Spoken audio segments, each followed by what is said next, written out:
Scanning for audio.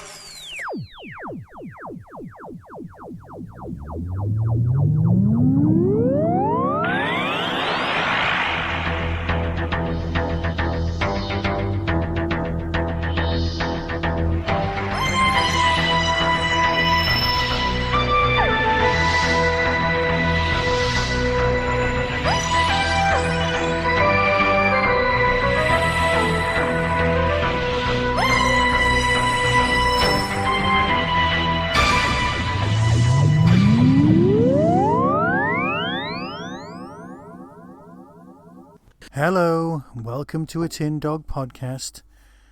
You know what? I was going to do this as a YouTube video, but I just can't really be bothered. Tonight, there was this morning, there was 2 episodes of Doctor Who shown. It's not the BBC Doctor Who, it's Disney Who. And I was going to do this as a YouTube video, but I really couldn't face it.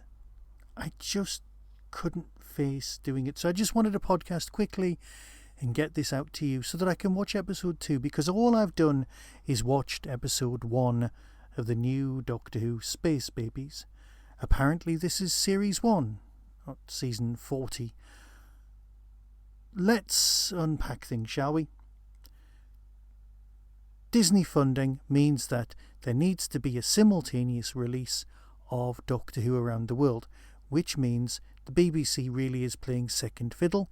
You can watch it when you wake up or at midnight, and a lot of people stayed up and they were very happy because they got to see the Aurora Borealis from across the UK. I did not do that. I woke up this morning and thought, Doctor Who's been on, let's not go anywhere near Twitter, so I didn't. And then as the day progressed, I got round to watching it at some point. And I thought, no, with you, my beloved and probably attractive listeners, I will just watch episode 1, review it, and then, after I've reviewed it, I'll get around to watching episode 2. Because this is what Disney does with its own product. It bungs out episode 1 and episode 2 of a new season. It's done it with all of the Star Wars nonsense. I say nonsense, stuff I've absolutely loved. But here's the thing. I want to watch an episode and then have a gap and then watch another episode. I want to be able to enjoy it. It doesn't feel like a special Brucey bonus. It feels like someone's going, here's something we don't have any faith in. Here's 2 things because the first one's not very good. And that is something that I can really get on board with. Because that's what I'm pretty sure feels like it's happened here. I often watch Doctor Who with my wife and my daughter. And we watch it together and my wife gives me some feedback. And she turned to me at the end of this episode and said, you really have to face that Doctor Who just is dead. Are you going to give up podcasting? Seriously, you can't be discussing this. It's awful. And you know what? I had to ponder for a bit as well. You see, I know, and I've discussed this before, and we've been doing this for a while. We're nearly 1,100 episodes in. 1,300 episodes into the TDP. And you've seen me review every single Doctor Who story that's been on TV. And you know what? Part of me saying, is my heart in it, or is it just not for me? And perhaps the worst thing you can ever say, in an honest way, is this Doctor Who isn't for me. And that's all it is. I've still got Big Finish. Big Finish makes me happy. It makes my heart soar. It makes my day better. My whole life is so much more grounded and just better because of Big Finish and its Doctor Who content. But Doctor Who on TV, it's not spoken to me for a long time. And this just felt worse. Let's unpack what we actually saw on the screen. Okay, so some of the stuff Because let's face it, I'm your moany old Doctor Who fan. I don't want to be one of those people who are podcasting negative stuff, going, oh, it's R.I.P. Doctor Who, has basically been on Twitter every single time that there's been a new trailer or something like that. I didn't really get excited about the direction that the show was going in anyway when they started dealing with, David Tennant with the sand, the salt, and things coming in from another universe. There's going to be a lot of monsters and ancient gods, and let's face it, I've been hanging around with Lovecraft and Cthulhu long enough to know the old ancient gods and faction paradox things can be done nice and they can be done scary. But here we've got something different. We open with exposition dump. We open with a new bloke. When I was watching it in UHD via the iPlayer, and it looked gorgeous. The episode looks fabulous. There's a couple of design issues that I've got, but it looked absolutely gorgeous. And then there's just this info dump. I say, hi, it's basically a list. It's a list of all of the stuff that's pissed us off for a long time, all of us fans. He's adopted. He's not really Gallifreyan. So therefore he didn't leave because he was bored. He didn't do anything. He can regenerate as many times as he wants. Zero worries about him dying. There'll just be another Doctor. So there's a list of things that I've noticed. Gallifrey's gone because of genocide. Why am I just laughing at genocide? I'm not laughing at genocide. What I'm laughing at is the delivery of the whole thing. They've basically made a list of all of the crap that's annoyed us over the last few years and gone, here you are. This is our current backstory that we're sticking with. And you know what? I've had it, and I know I'll keep going. I'll keep going and watching Doctor Who out of habit. I'll watch the next episode because I'm supposed to. And is that a way to spend your time? There are people who it's in their very core, and I don't want to be those people. I don't want to be the negative people. But it's just not for me. So let's do this properly. Okay, last week I was thinking I'm going to be excited. I'm going to withhold my disappointment. I'm going to keep it all going under wraps, and I'm going to be going, yes, it'll be good, it'll be great. We've got a new Doctor, we're back to Russell. Russell knows what he's doing. Russell's obviously got more stories. He thought he was out of stories. He thought he had something new to say. It's all going to be great, right? It's a new direction. And then the first opening scene basically looks strike for strike like the opening of Rose when she's on that platform orbiting the Earth. It's even a space station. The doors open, she's on her phone to her mum, making sure she's all right and she's fine. And I know this is a whole going away with strangers thing that you're telling your kids, and that's what it's a kid's show. Do you remember that episode of The Goodies where John Cleese turns up as a genie and tells him it's a kid's show? Well, perhaps that's what I need to accept a lot more. Perhaps what this is, it's gone back to basics, and that's what it is. And I'm sorry. I'm really sorry that I'm just no longer the target audience, and I'm becoming further and further away from the target audience.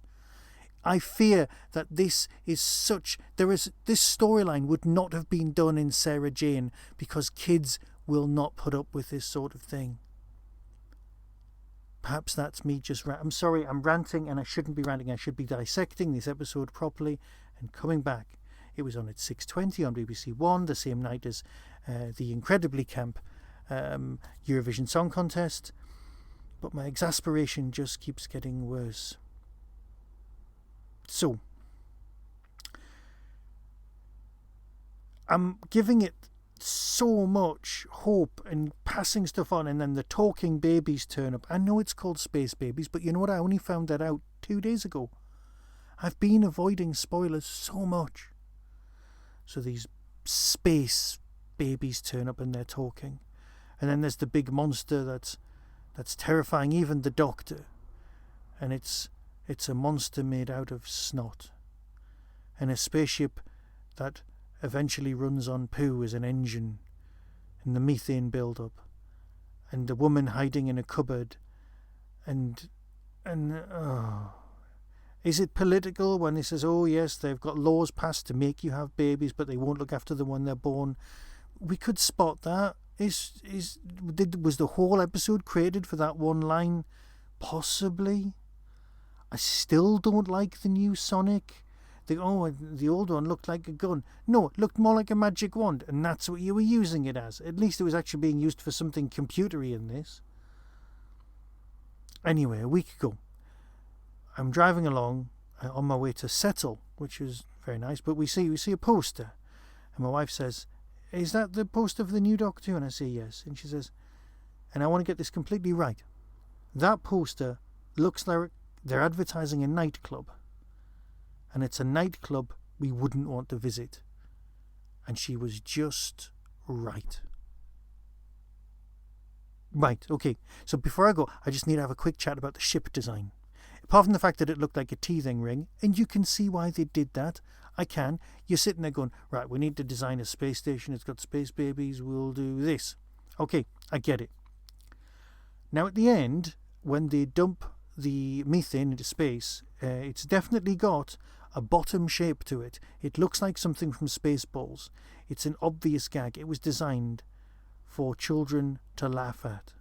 And that's not the Doctor Who I know. Perhaps it is. Perhaps I just missed things for years. Perhaps that's what this is. And perhaps Doctor Who isn't for me and I just need to accept it. I know if you just wait long enough there'll be Doctor Who that comes along that is for you, and that's fine. But the Timeless Child thing is just sticking in my craw, and it's just not moving on.